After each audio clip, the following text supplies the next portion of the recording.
it felt as if someone had taken a swipe at him with a sword. After several moments he relaxed, took a shallow breath and another, then lifted his head and looked around. He was deep in the alley. To the right, a dead end. To the left, an open end. An overflowing dumpster blocked his view of the street. He tried yelling for help, but choked on the pain. He listened for cars passing or people talking, but heard nothing. New York City was quiet, 4 a.m. quiet. He was on his own. He carefully touched his ribs, feeling for a bulge. There was something there, but it was soft and didn't hurt. He blew into his hands, opened and closed them a few times, and worked the buttons on his shirt, struggling with numb fingers. Not much light, but he could see a bandage taped to his side. White gauze. White and clean, like the brightly lit room. He'd been strapped to a bed. For hours? For days?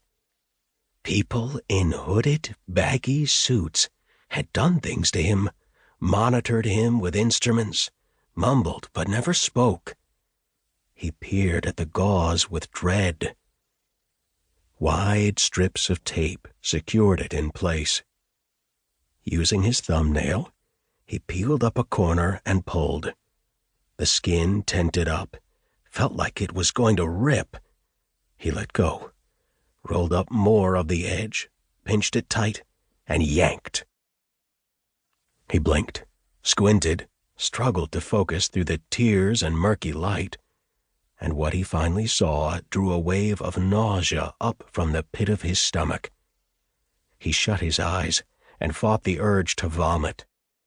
The pain caused by heaving would be unimaginable. His mind raced, tried to comprehend, but what he had just seen was incomprehensible. Staples. A line of them, starting on his side and disappearing around his back. When he looked again, he saw a long cut, stapled together the same way the ER doctors had fixed a gash on his leg some time ago. Con Edison. They did this. They'd been following him for years. Their blue vans and trucks parked all over the city, everywhere he went, watching him, the men in hard hats peeking out of manholes, cameras and listening devices hidden in their steam stacks.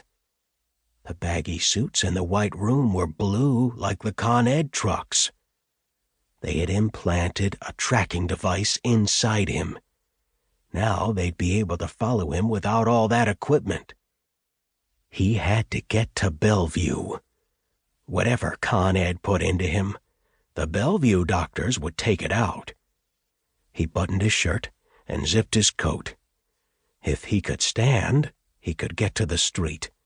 If he could get to the street, he'd find help, or help would find him. He shuffled his feet under him, put a hand on the cold ground, and, clutching his side, he stood. He tried to stand up straight. Pain doubled him over. He teetered backward, his butt hitting the wall. Then he felt dizzy and nearly toppled forward. He waited a moment for the dizziness to clear, then slowly straightened and took a step, then another.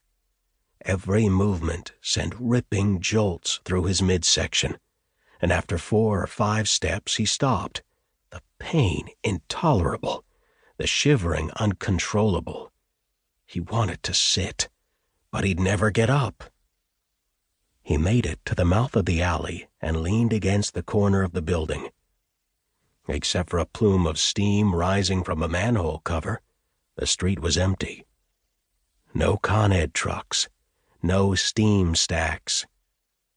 Lights were on in some apartments, but the buildings all had stoops.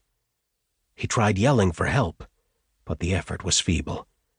He looked up and down the block, to the avenues at either end, but he had nothing left.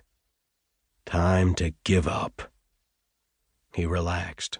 The shivering eased.